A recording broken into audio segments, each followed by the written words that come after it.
بسم الله الرحمن الرحيم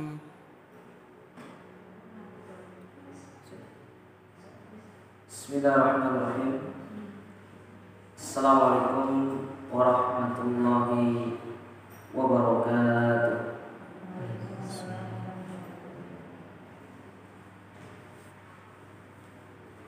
إن الحمد لله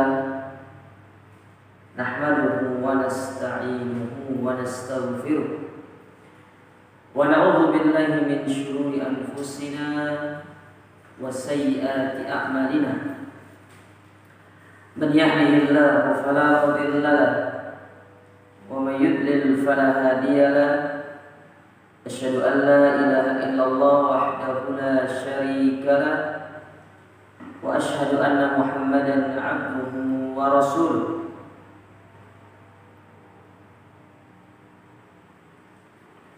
يا أيها الذين آمنوا اتقوا الله حق تقاته ولا تموتن إلا وأنتم مسلمون. يا أيها الناس اتقوا ربكم الذي خلقكم من نفس واحدة وخلق منها زوجها وبث منهما رجالا كثيرا ونساء واتقوا الله الذي تساءلون به والأرحام إن الله كان عليكم رقيبا.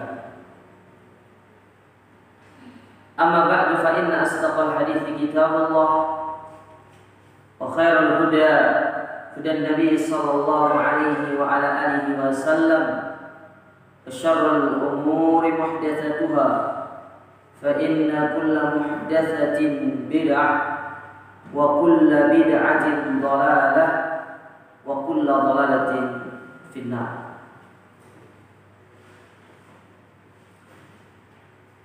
Masyarul muslimat,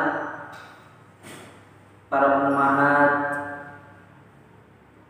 ibu-ibu yang dirahmati dan dimuliakan oleh Allah Subhanahu wa taala. Alhamdulillah, kita bersyukur kepada Allah Azza wa Jalla di mana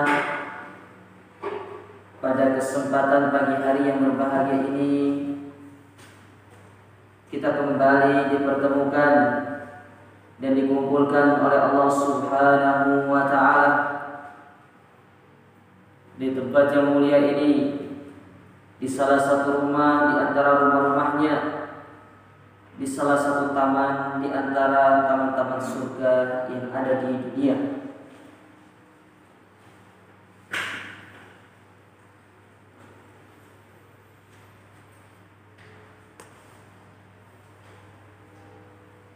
Dengan nama-nama Allah yang indah dan sifat-sifat beliau yang dengan sifat-sifat Allah yang husna,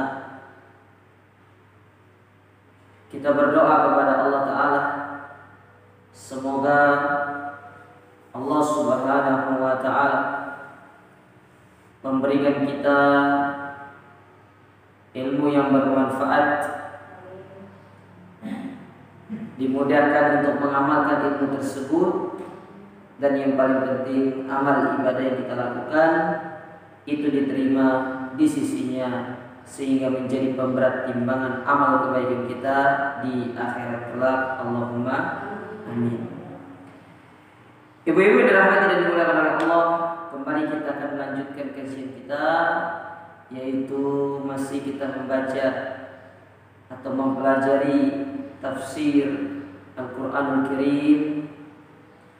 Dan sekarang kita masuk ke dalam tafsir surat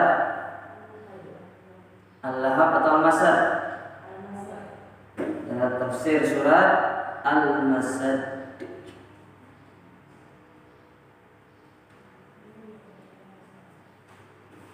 Apa artinya Al-Masad itu?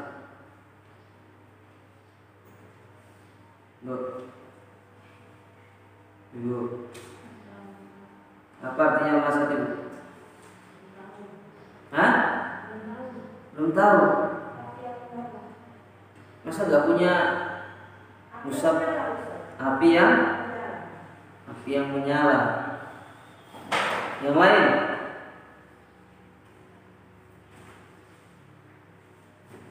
Apa artinya al-masad?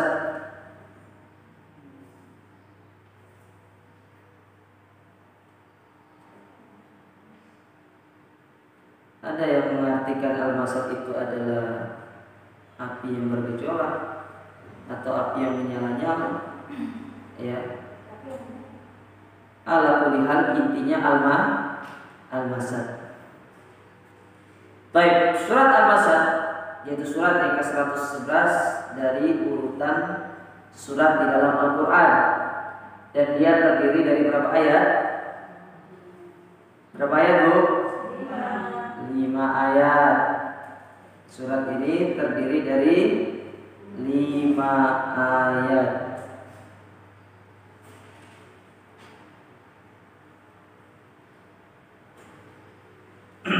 Baik. Surat Al-Masad termasuk ke dalam kategori surat Makkiyah, karena surat ini secara jelas menjelaskan tentang Abu Lahab, khusus berbicara tentang apa? Abu Lahab, yang mana Abu Lahab itu adalah pamannya Rasulullah Sallallahu Alaihi Wasallam.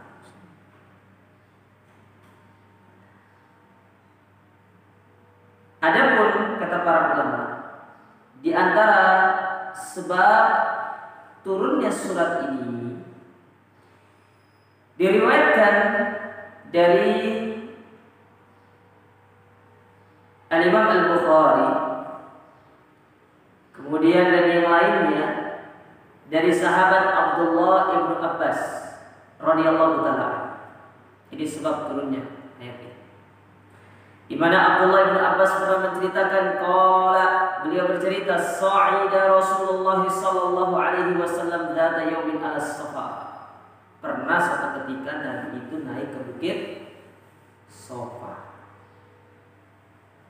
Bukit Safa itu di mana, Bu? Bu, ini ditanya kok ada yang jawab, Bu? Tutup ya kajian ini. Masa Bukit Safa enggak tahu, Bu? Di mana? Di Mekah. Ibu masa ada yang belum pernah umroh? Nah, Ibu saat itu dari mana ke mana? Subhanallah. Ini kisah ini faktor usia. Ini semua pada Lolita ya? Iya, Ustaz. Aku susah 32 tahun itu pada lolos 50 tahun. Ibu ini gimana ibu? Macam mana pula? Ya. Pernah suatu ketika Nabi itu naik ke bukit Safa. Fanada. Lalu Nabi memanggil seluruh penduduk kota Mekah. Apa kata Nabi sallallahu alaihi wasallam? Sobaha itu panggilan untuk menunjukkan apa ya istilah. Ada peristiwa yang genting di zaman Nabi. Jadi ada apa istilah? Kalau sudah panggilannya sobaha, maka seluruh penduduk Quraisy itu akan apa? Akan datang. Akan datang. Baik. Fastama'at ilaihi Quraisyun, maka tatkala Nabi memanggil mereka, datanglah seluruh penduduk. Maka Nabi SAW pun mengatakan, ara'aitum law akhbartukum annal aduwa musbihukum aw mumsikum akuntum tusaddiquni. Wahai Quraisy, bagaimana pendapat kalian kalau aku mengabarkan bahwasanya musuh akan mendatangi kalian di pagi atau di sore hari, atau dalam sebuah riwayat disebutkan apa? Bahwasanya di balik bukit ini ada musuh yang akan siap untuk mendatangi kalian. Apakah kalian percaya kepadaku? Ini tanya Nabi kepada orang. Jadi Nabi nanya dulu. Ya, panjenengan ini percaya sama saya. Kalau saya kasih tahu gini. Apa jawaban orang Quraisy? Bala, iya kami percaya. Karena Nabi Muhammad itu tidak pernah dusta, tidak pernah dusta Nabi Muhammad. Itulah hikmah kenapa Allah menyiapkan seorang nabi itu yang terpercaya. Tidak pernah dusta. Nah, makanya Nabi Muhammad itu diberi gelar dengan apa? Al-Amin. Ya. Setelah mereka mengatakan bala, lalu apa lagi yang dikatakan oleh Nabi SAW kepada mereka? Fa inni nadhirun lakum baina yadayya adzabun syadid. Kalau begitu, aku kabarkan kepada kalian sekarang ini sesungguhnya aku adalah nadhir. Nadhir itu pemberi peringatan kepada kalian bahwasanya padaku terdapat azab yang sangat pedih yang Allah siapkan bagi kalian yang tidak mau beriman kepada. Artinya kalau kalian masih berbuat syirik, Allah siapkan azab yang sangat pedih. Maka ketika Nabi mengatakan demikian, aku adalah nadhir, aku adalah rasul, aku adalah utusan Allah kepada yang Allah kirim kepada kalian. Sontak Abu Lahab, paman beliau, mengatakan kepada baginda Rasulullah, apa kata Abu Lahab? Tabban laka alihada jama'atana.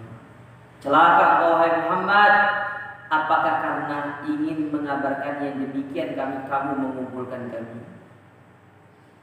Ini menunjukkan apa? Kesalahan. Ya. Apa karena ingin mengumumkan umuman tersebut makanya engkau mengabarkan kepada kami demikian? Kau mengumpulkan kami di sini? Maka ketika Abu Lahab mengatakan hal itu, fa anzalallahu tabbat yada abi lahab wa tabb.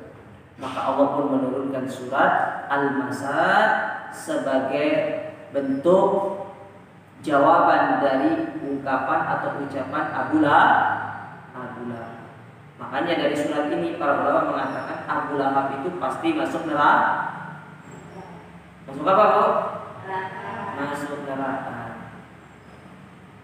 Nah, ini sebab Allah Subhanahu wa taala menurunkan surat surat apa? Al-Masad. Baik.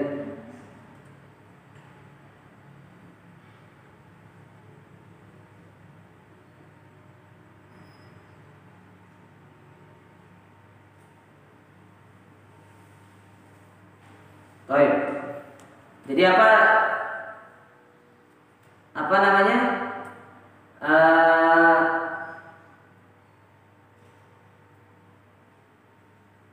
Apa sebab diturunkan surat ini?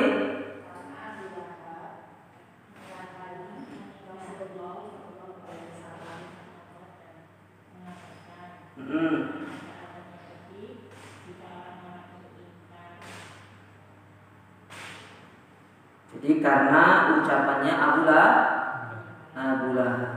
Bisa dipahami, Bu ya? Baik. Sekarang kita masuk ke tafsir suratnya. Saya bacakan dulu tafsir suratnya. Setelah itu kita akan baca tafsirnya. A'udzu billahi minasyaitonir rajim. Mohon maaf Ibu ya kalau suara saya itu serak-serak banjir gitu kan. Ya, kurang begitu bagus. Bismillahirrahmanirrahim. Tabbat yada abi lahabin wa tabb.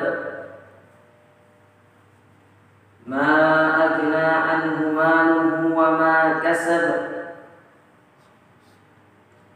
Sayasla naran dhata lahab. Wa imra'atuhu hammalatal hatab. Fi jidiha hablum min masad.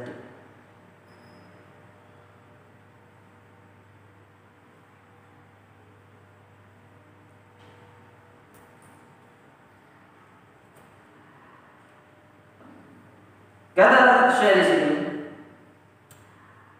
hadzal Qur'an fihi min ad-dalalatil katsira ma yadullu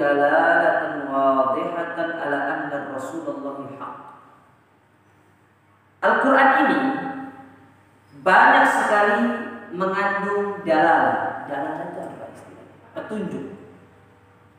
Jadi Al-Quran ini banyak sekali mengandung dalalah, petunjuk-petunjuk yang itu menunjukkan secara jelas, secara gamblang bahwasanya Rasulullah itu merupakan Rasul yang hak. Hak. Maksudnya apa yang Allah turunkan kepada Nabi itu adalah hak, terbukti. Semuanya terbukti. Karena apa yang Allah turunkan kepada Nabi itu merupakan wahyu. Wahyu dari Allah. Kalau kita manusia sekarang ini wahyu dari syaitan. Apalagi ada itu yang viral sekarang itu yang lagi di Jerman itu loh. Nih. Enggak tahu deh. Ketinggalan berita itu. Tapi kalau masalah resep masak cepat ya. Hah? Siapa yang jual baklava di sini? Aku jadi tanya makanan sih. Baklava. Kita kembali di sini. Laisa yad'u li mulkin wala li jahin wala li ri'asati qaumihi. Yang mana Rasul itu berdakwah, tidak berdakwah kepada kerajaan, tidak berdakwah kepada kekuasaan, apalagi berdakwah kepada kepemimpinan. Nabi itu tidak berdakwah kepada dirinya sendiri. Murni Nabi itu berdakwah kepada apa? Ud'u ila sabili rabbika bil hikmati wal mau'izati.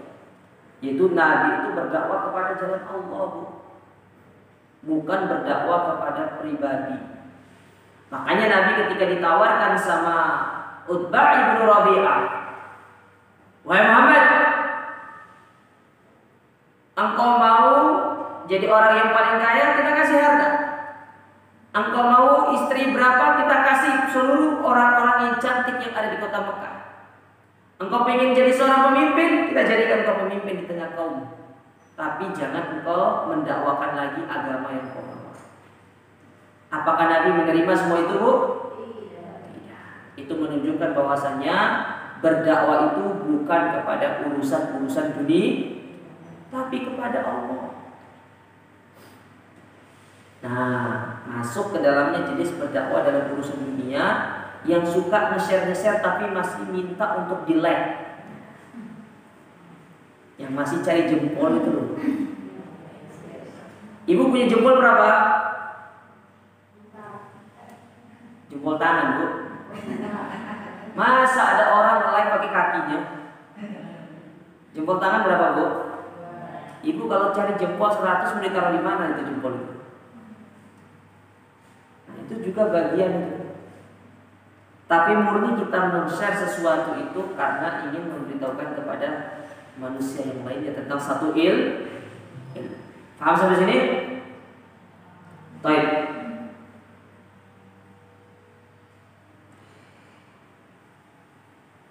Kemudian wa amamur Rasul alaihi salatu wassalam in qasamu fi muamalatihi wa muamalati Rabbi azza wa jalla ila thalathati aqsam. Paman-pamannya Nabi di dalam bermuamalah kepada beliau dan kepada Allah itu terbagi menjadi 3 golongan. Terbagi menjadi 3 golongan. Golongan yang pertama yaitu amana bihi wa jahada ma'ahu wa aslama lillahi rabbil alamin. Golongan yang pertama yaitu golongan yang beriman dan berjihad bersama beliau dan masuk ke dalam agama Islam. Jadi beriman, masuk Islam dan berjihad bersama beliau. Siapa paman beliau yang ini? Sebentar, saya tanya dulu. Paman beliau berapa? Hah? Pak, jumlahnya. Ya apa ibu-ibu ini? Bu tidak pernah belajar sirah atau bu? Hah? Terus tak ganti kajian sirah saya.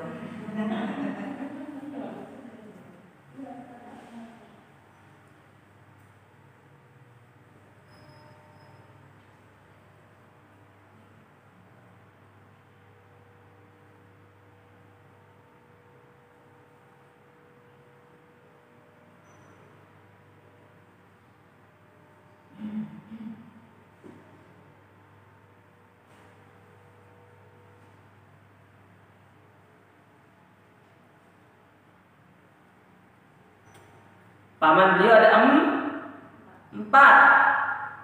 1. Ayo bu. Hamzah. 2. Hah? Abu Lahab. 3. Oh parah. Abu Thalib. Pakai iya, jangan pakai iya Abu Thalib ya. Berarti belum yakin.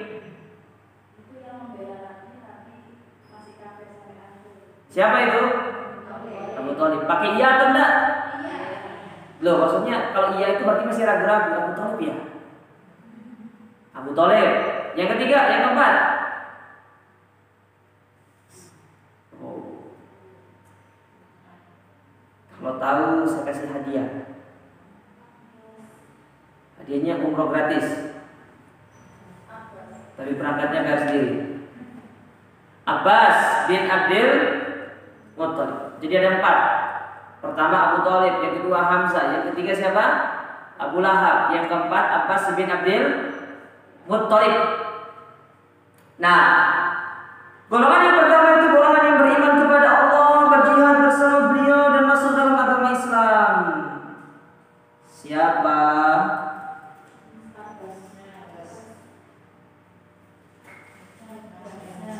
Siapa? Abbas dan Hamzah bin Abdul Muttalib. Itu dia. Jadi ada berapa paman Nabi yang masuk Islam?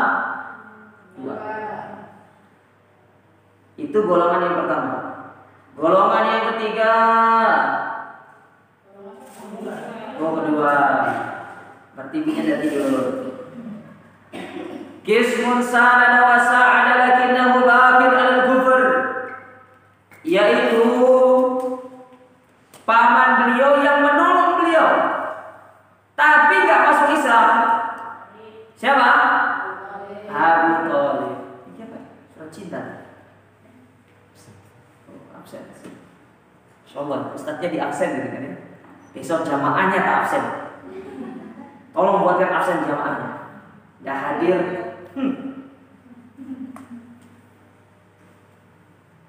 Baik. Sampai mana kita nih? Golongan. Oh, golongan. Iya. Yang menolong, membantu tapi tidak masuk Islam, meninggal di atas kekufuran. Siapa dia? Abu Thalib. Sedangkan golongan yang ketiga, Qismun 'anada wa 'arada wa huwa kafir, yaitu golongan yang menentang Nabi SAW dan dia kufur. Siapa dia? Abu Lahab. Nah ini 3 golongan Nabi, 3 golongan pamannya Nabi. Pertama yang beriman, membantu beliau, berjihad bersama beliau. Yang kedua tidak beriman tapi membantu beliau. Yang ketiga tidak beriman dan memusuhi beliau. Baik.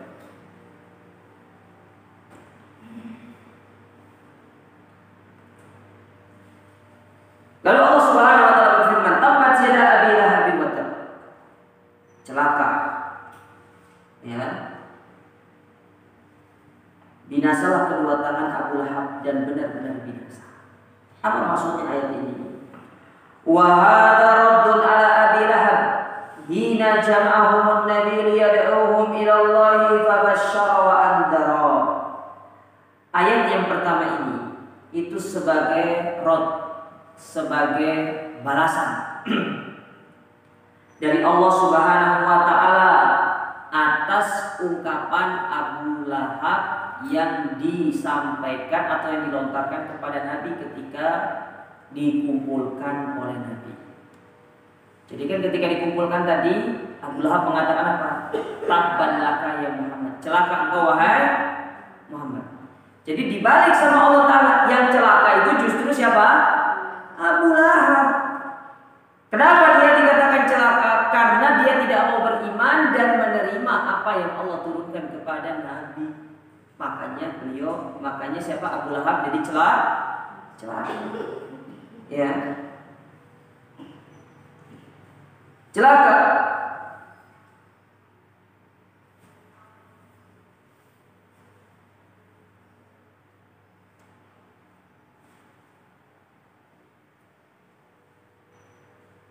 Jadi benar-benar Allah Subhanahu wa Ta'ala menjadikan Abu Lahab itu menjadi orang-orang yang celaka. Bahkan kekayaan apa yang dia miliki tidak bermanfaat. Kemudian Allah Subhanahu wa Ta'ala berfirman, "Ma aghna anhu maluhu wa ma kasab."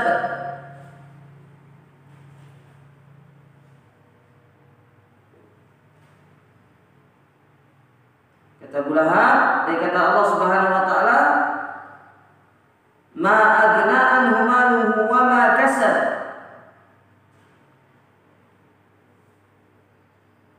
Tidaklah berguna baginya hartanya dan apa yang dia usahakan. Apa maksudnya?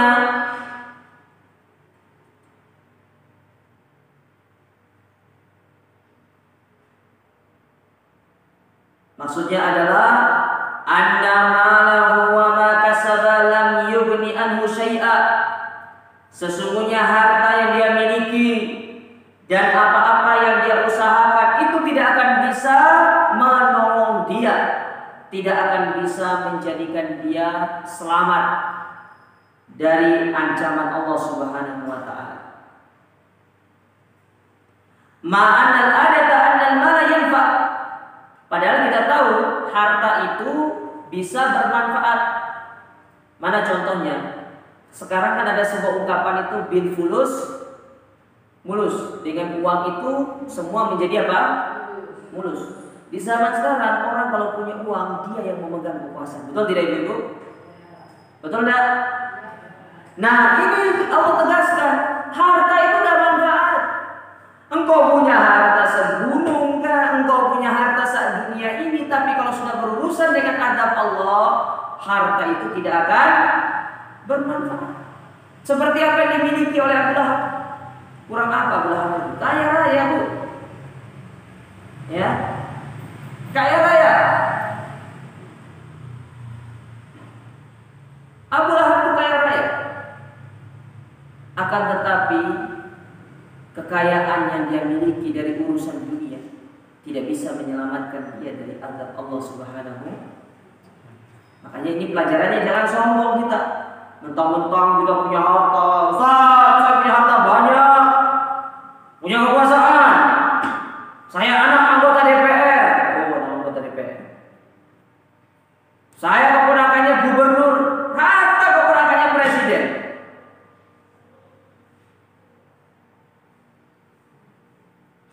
Semua itu tidak bermanfaat kalau kita tidak beriman kepada Allah.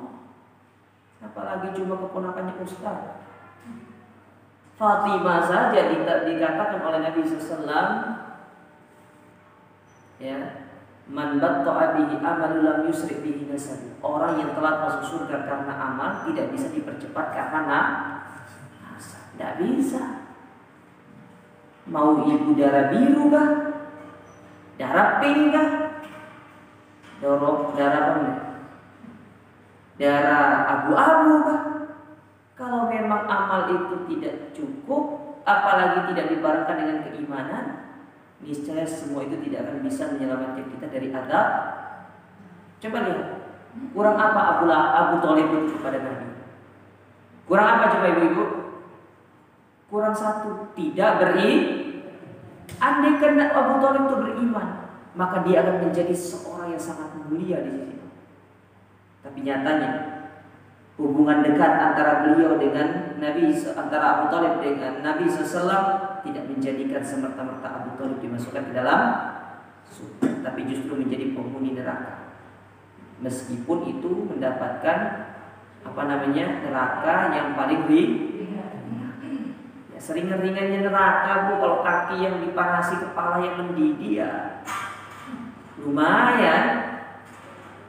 Makanya kalau kita ingin masuk neraka itu, apalagi ada orang-orang yang suka bilang tulis tidak apa-apa, aku tak melebu neraka. Kenapa? Nanti konser di neraka katanya. Iya. Enak kali ngomong gitu kan ya. Belum tahu rasanya neraka. Coba kalau rumahnya kena api itu, ya.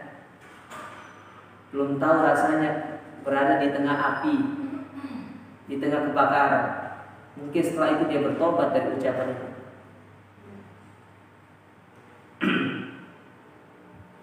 Dikira di neraka itu bisa happy-happy gitu ya. Terus ada konser, nanti ada yang jual minuman gitu kan. Ya. Teh pucuk ada.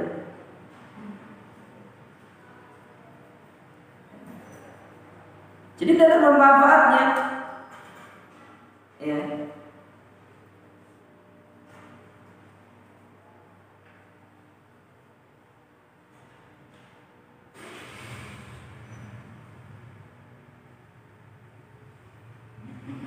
Kata Allah kata saya di sini, harta yang kita miliki, kekayaan yang kita miliki, la yanji sahibahu minan nar, laisa binaf'in, tidak akan bisa menyelamatkan pemiliknya dari api neraka. Wong kita kalau sudah meninggal dunia saja, harta itu akan kita tinggalkan. Apa kata Nabi SAW? Kata Nabi SAW, yuhsyarun nas yaumal qiyamati hufatan uratan gurlan burma. Sesungguhnya manusia akan dikumpulkan pada hari kiamat dalam kondisi apa? Hufa. Hufa itu tidak beralas kaki, tidak ada alas kakinya. Jadi tidak beralas kaki. Yang kedua, uratan. Apa itu uratan? Tidak memiliki pakaian mahal yang ibu beli, yang harga gamisnya 3 juta, ya, tidak ada manfaatnya, semuanya akan ditinggalkan. Sandal yang mahal-mahal itu, mereknya sandal perempuan itu saya tidak tahu. Sandalnya cuma satu, mereknya Elizabeth.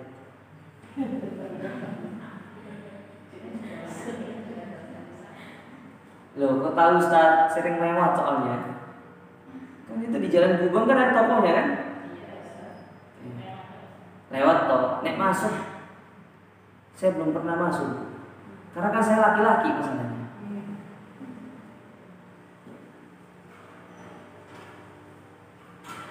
Mau beli buat istri juga kan tidak punya uang saya.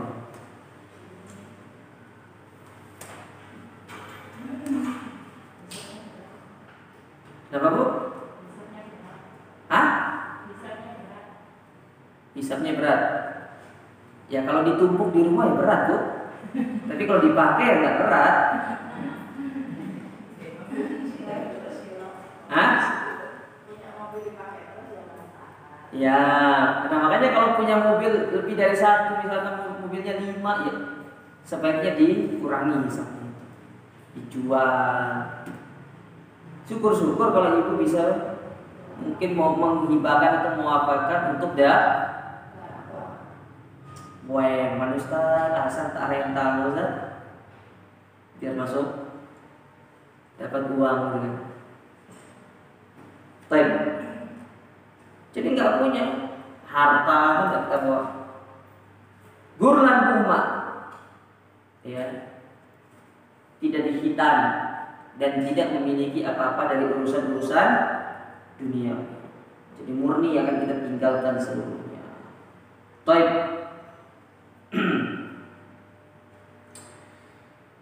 Jadi tidak ada manfaatnya. Nah makanya ayat yang kedua ini kata Allah, kata para ulama, yaitu sebagai bentuk penghinaan kepada kepada Abu Lahab. Engkau bangga dengan hartamu, engkau bangga dengan kekayaanmu, semua itu tidak ada manfaatnya. Karena engkau sudah divonis masuk ke dalam api neraka. Kau musogok malaikat tidak bisa. Ya. Tidak bisa. Tidak akan bisa. Kita tidak bisa menyogok malaikat itu. Kenapa? Karena malaikat itu la ya'sunallaha ma amarahum wa yaf'aluna ma yu'marun. Mereka tidak akan bermaksiat kepada Allah Subhanahu wa taala. Baik. Kemudian ayat berikutnya Allah Subhanahu wa taala berfirman, "Sayasla naran dzata lahab." Dan kelak dia akan masuk ke dalam api neraka yang bergejolak. Apa maksudnya? Yakni annallaha tawa'adahu bi annahu sayasla naran dzata lahabin an qarib. Bahwasanya Allah mengancam Abu Lahab dengan api neraka. Li'anna mata'ad dunya wal baqa fid dunya mahma tala fa innal akhirah qariba. Ya. Karena ketahuilah bahwasanya kehidupan dunia itu tidak akan kekal. Akan tapi yang kekal abadi itu adalah kehidupan akhir. Hanya sering saya sampaikan, jangan kita itu menukar kehidupan yang kekal abadi dengan kehidupan yang sementara. Dunia ini sementara atau tidak, Bu? Sementara. Mana contoh dunia itu sementara? Ibu makan rasanya itu bisa seharian enggak? Kalau sudah lewat kerongkongan habis kan? Ada nggak yang masih ingat rasanya es teler yang tahun lalu yang diminum pas buka puasa? Ibu kalau sudah coba misalkan ya ada tiga jenis es, coba satu-satu, itu sudah lupa rasanya satu-satu, betul tidak? Coba misalkan aku coba ini, coba lupa tadi yang mana ya yang rasanya enak itu, coba lagi. Akhirnya bukan jadi nyoba, habisin tiga-tiganya. Itulah kehidupan dunia. Kehidupan dunia itu kehidupan yang semu, kehidupan yang fana, kehidupan yang bukan kehidupan yang kekal abadi. Andaikan kehidupan dunia itu kehidupan kekal abadi, maka niscaya orang yang bahagia di dunia pasti kebahagiaannya kekal abadi. Tapi akhirat itu, akhirat itu kehidupan yang kekal. Kenapa disebut dengan kekal? Salah satunya apa? Karena kalau orang sudah bahagia selamanya akan, kalau orang sudah sengsara di akhirat selamanya akan sengsara. Tidak ada lagi istilahnya habis gelap terbit gelap. Tidak ada istilahnya di akhirat itu. Kalau sudah masuk neraka sengsara selama-lamanya bagi mereka yang kekal. Kalau sudah masuk surga bahagia selama-lamanya, tidak ada yang sedih. Ya. Makanya ketika seorang masuk ke dalam surga itu, di antara yang akan dihilangkan dari mereka itu sifat hasad. Sifat apa, Bu? Hasad. Kan hasad itu salah satu sifat yang menjadikan orang itu tidak bahagia, betul tidak? Ada tetangganya baru beli tas baru. Bu, bagus ya tasnya, mereknya apa? Oh, mereknya Elizabeth. Kawin.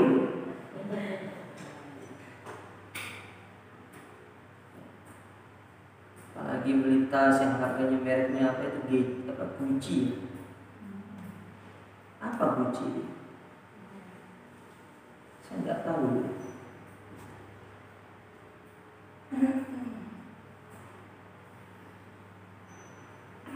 Ya. Hasad. Nah di akhirat tidak ada hasad. Kenapa? Karena Allah memberikan kenikmatan sesuai dengan balasan dan amal perbuatan manusia selama di dunia. Faman ya'mal mithqala dzarratin khairan wa man ya'mal mithqala dzarratin syarran. Kebaikan yang kita kerjakan maka akan kita raih kebaikan. Keburukan yang kita kerjakan maka akan kita raih. Jadi Abu Lahab diancam sama Allah Ta'ala dengan api neraka yang menyala. Baik. Ayat berikutnya. Wa imra'atuhu hammalatal hatab, dan istrinya Abu Lahab. Siapa namanya? Siapa namanya, Bu? Hah?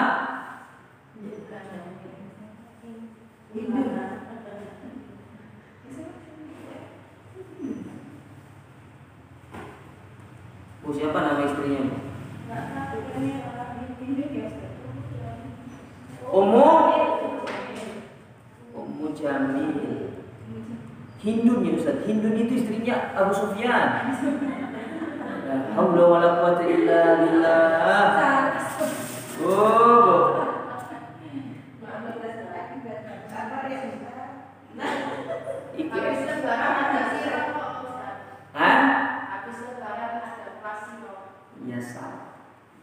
Itu sebenarnya kita sudah sepakat di Surabaya ini yang boleh pegang sirah itu Ustaz Fadlan.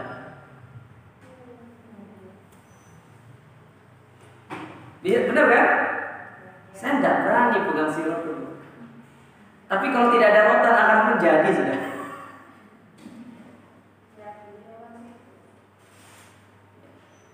Nah ibu-ibu ini waduh, harus tahu sirah, Bu. Jangan cuma mengetahui tentang masa lalu dari suami kita saja, tapi harus mengetahui bagaimana sepak terjang dari Nabi kita yang mulia Sallallahu Alaihi. Apa arti sirah itu? Bukan sejarah, itu tarikh bahasa Arabnya. Sirah itu perjalanan hidup. Perjalanan hidupnya Nabi itu sirah. Ya. Kalau sejarah dalam bahasa Arabnya disebut apa? Tarikh. Tarikh sejarah Islam. Ummu siapa namanya? Ummu Jamil, memedok banget. Nah, kenapa Allah mengatakan wamra'atu hammalatal hatab, yakni kadzalika imra'atuhu ma'awahi imra'atun min asyrafi Quraisy. Ummu Jamil itu adalah wanita yang mulia di tengah orang-orang Quraisy. Jadi kalau mungkin bahasanya itu ibu-ibu sosialita zaman dulu. Jadi bukan tidak ada zuriat ibu-ibu sosialita zaman dulu, ada, Bu. Ya. Jadi istri-istri pembesar itu jadi ibu-ibu sosialitanya. Mana contohnya? Hindu. Terus istrinya siapa? Abu Lahab, istrinya Abu Jahal. Ya.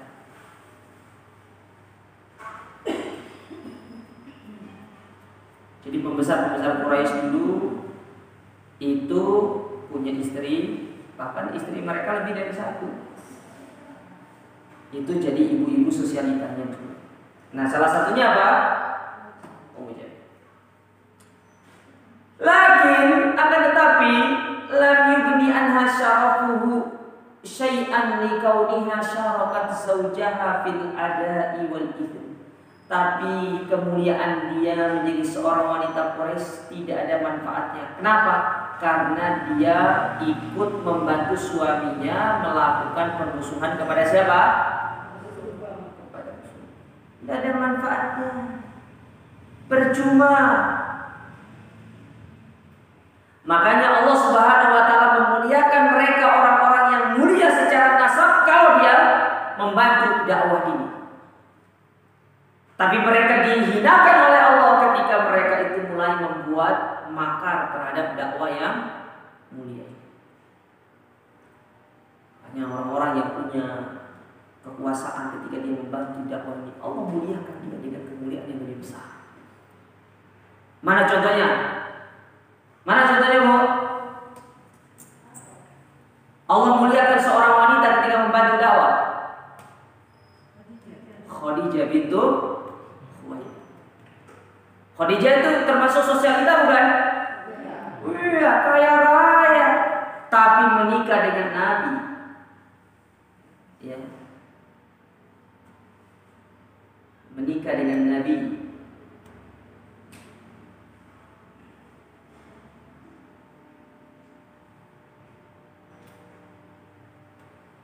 dan Allah pun menjadikan beliau menjadi orang yang mulia,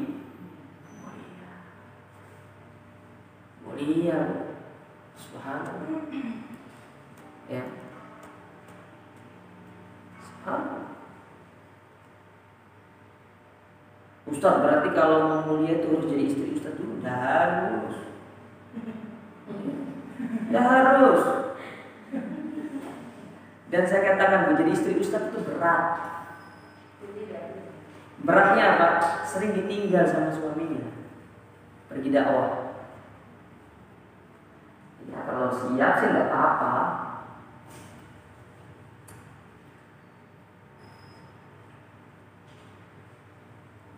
Ya. Jadi kemuliaan itu bisa didapatkan dengan kita menjadi hamba yang taat dan membantu agama yang mulia. Apalagi kita adalah seorang yang mulia, punya kedudukan yang dipandang. Manfaatkan semua itu untuk membantu dakwah yang baik.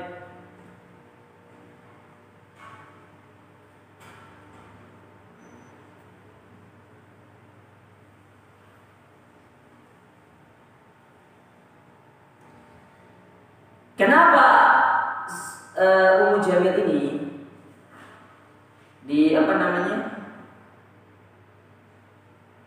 diancam oleh Allah Ta'ala? Karena Ummu Jamil ini hammalatul hatab. Hammalatul hatab itu artinya pembawa kayu bakar. Apakah memang Ummu Jamil ini pembawa kayu bakar? Tidak. Maksudnya di sini karena dia suka menyebarkan fitnah. Kan kayu bakar itu sebagai bahan dasar untuk menyalakan api, betul tidak? Nah, fitnah itu sebagai sebab timbulnya api permusuh. Makanya lisan itu dijaga, jangan asal ngomong. Paham ibu-ibu?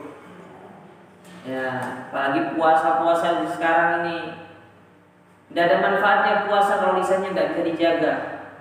Puasa itu bukan hanya puasa makan minum, tapi puasa juga dari menggibah orang digibah. Enak Ustaz, gibah orang itu. Iya, saya bilang gak enak gibah orang. Semua dosa itu enak, betul tidak? Riba itu enak nggak? Enak riba itu. Pinjamin uang 1 juta, kasih bunga 10%, baliknya berapa? 1 juta 100. Ya kan? Enak riba.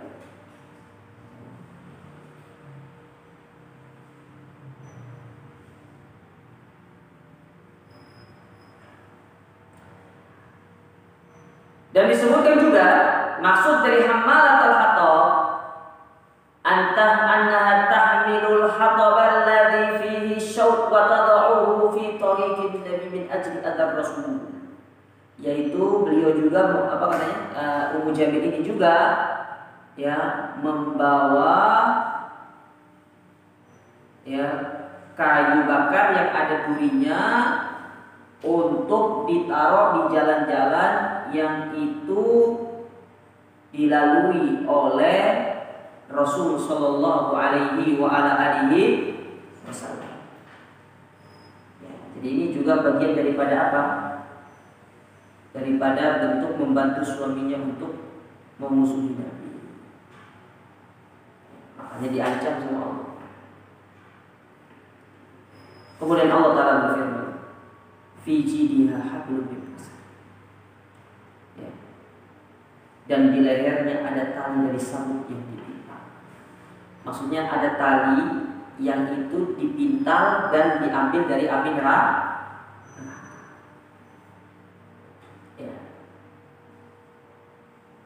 Jadi dipintal, ditali di lehernya sebagai bentuk hukuman.